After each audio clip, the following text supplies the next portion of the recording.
क्या आपको लगता है कि ज़्यादा हैशटैग लगाने से इंस्टाग्राम पर ज़्यादा रीच मिलती है? या फिर आपको कभी ऐसा महसूस हुआ है कि आपने ढेर सारे हैशटैग लगाए, पर आपके पोस्ट पर ना के बराबर लाइक्स और व्यूज़ आए? यही तो सबसे बड़ा भ्रम है। ज़्यादा हैशटैग लगाना ज़रूरी नहीं कि ज़्यादा एंगेजमेंट लाए। दरअसल, सही हैशटैग का चुनाव ही वो कुंजी है जो आपके कंटेंट को वायरल बना सकता है। आज हम बात करने जा रहे हैं इंस्टाग्राम हैशटैग्स के उस रहस्य की जिसे समझने के बाद आपके पोस्ट्स की रीच बदल सकती है। बहुत से लोग सोचते हैं कि बस ट्रेंडिंग हैशटैग्स कॉपी करके लगा देने से काम हो जाएगा, लेकिन असली गेम तो उस लॉजिक में छिपा है जो इंस्टाग्राम का एल्गोरिथम पीछे से चला रहा होता है। इंस्टाग्राम पर हर दिन लाखों लोग पोस्ट करते हैं, लाखों ही हैशटैग्स हर सेकंड में इस्तेमाल होते हैं। ऐसे में सवाल ये उठता है कि आपका पोस्ट बाकी सबके बीच कैसे नजर आएगा? जवाब है सही हैशटैग, न कम, बल्कि वो हैश जो आपके कंटेंट, आपके टारगेट ऑडियंस और एल्गोरिथम तीनों से मेल खाता हो। अब बात करते हैं कि सही हैशटैग चुनना इतना जरूरी क्यों है।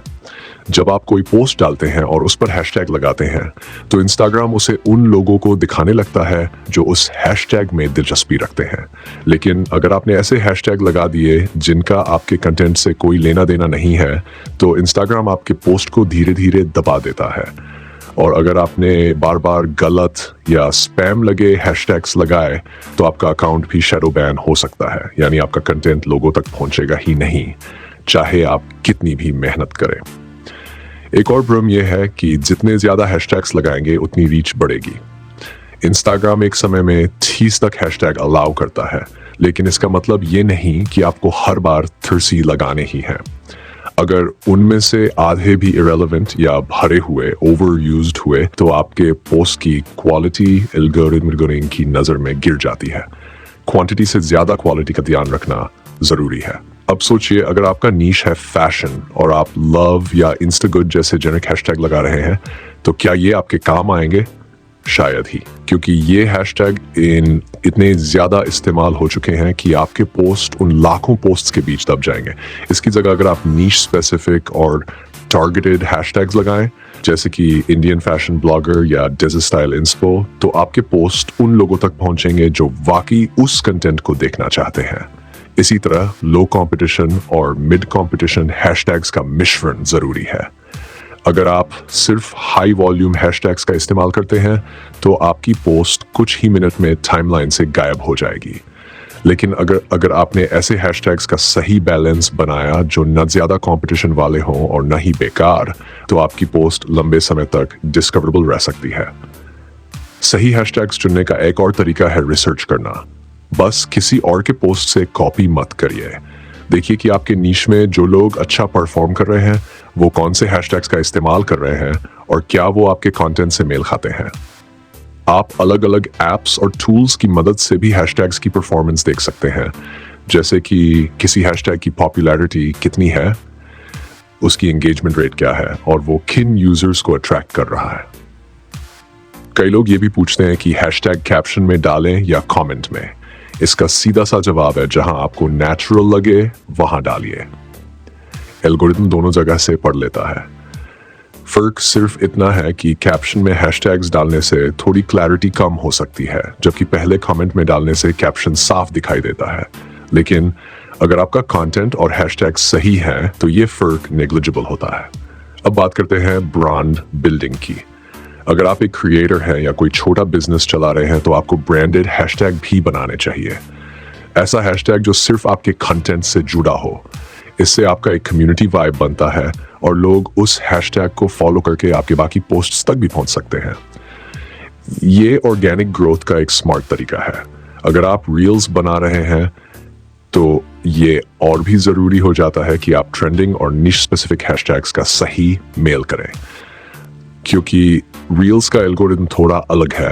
वो एंगेजमेंट और इंटरेक्शन को पहले देखता है और फिर हैशटैग से उन लोगों तक पहुंचाता है जो सिमिलर कंटेंट में इंटरेस्ट रखते हैं। रील्स में हैशटैग्स को एक प्रकार का सर्च टूल मानिए, जिससे लोग आपके वीडियो तक पहुंच सकते हैं। लेकिन यहाँ एक बात और समझनी होगी, सिर्फ हैशटैग्स के भरोसे मत बैठिए। हैशटैग सिर्फ एक रास्ता है दरवाजा खोलने के लिए, लेकिन अगर आपके कंटेंट में दम नहीं है तो कोई भी हैशटैग काम नहीं आएगा। इसलिए हैशटैग्स के साथ साथ कंटेंट की क्वालिटी, कंसिस्टेंसी और ऑडियंस अंडरस्टैंडिंग भी उतनी ही जरूरी है। कंसिस्टेंसी की बात करें तो आपको अपने हर पोस्ट में एक अलग अलग हैशटैग स्ट्रेटजी बनानी चाहिए। ऐसा मत सोचिए कि एक बार आपने एक सेट बना लिया और अब हर पोस्ट में वही यूज करेंगे। हर पोस्ट का इंटेंट अलग होता है, उसकी ऑडियंस अलग होती है और उसकी डिस्कवरेबिलिटी भी अलग हो सकती है, इसलिए कस्टमाइजेशन बहुत जरूरी है। अब सवाल उठता है कि क्या इंस्टाग्राम पर वायरल जाने के लिए हैशटैग्स जरूरी है? जवाब है जरूरी है, लेकिन अकेले काफी नहीं है। वो आपको सही लोगों तक पहुंचाने में मदद करते हैं, लेकिन आप वहां टिके तभी रह सकते हैं जब आपका कंटेंट, आपकी कैप्शन राइटिंग और आपकी विजुअल स्टाइल व्यूअर्स को पसंद आए। बहुत से ऐसे क्रिएटर्स और बिजनेसेस यही गलती करते हैं कि वे एक ही तरह के जेनेरिक हैशटैग बार बार इस्तेमाल करते रहते हैं, या फिर कुछ ऐसे हैशटैग्स डालते हैं जो सिर्फ ट्रेंडिंग है लेकिन उनकी पोस्ट से कोई लेना देना नहीं रखते। इससे एल्गोरिदम कंफ्यूज्ड होता है और आपकी रीच गिर जाती है। इंस्टाग्राम चाहता है कि आप अपने ऑडियंस को समझें और उसी के मुताबिक कंटेंट सर्व करें। तो अब आपको समझ में आ रहा होगा कि इंस्टाग्राम पर हैशटैग्स केवल एक सजावट नहीं है, बल्कि एक स्ट्रेटेजिक टूल है जो आपकी पोस्ट को सैकड़ों नहीं, हजारों और लाखों लोगों तक पहुंचा सकते हैं, बशर्ते आप उनका इस्तेमाल समझदारी से करें। याद रखिए, गेम सिर्फ दिखने का नहीं है, दिखाई देने का है, और सही हैशटैग वही रास्ता है जो इस गेम में आपको आगे ला सकता है।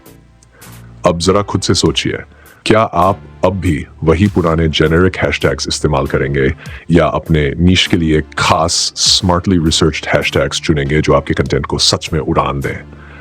और अब मेरी आपसे एक छोटी सी जिज्ञासा है, आप अपने इंस्टाग्राम पोस्ट में कितने हैशटैग इस्तेमाल करते हैं और क्या वो वाकई काम करते हैं? नीचे कमेंट में जरूर बताइए।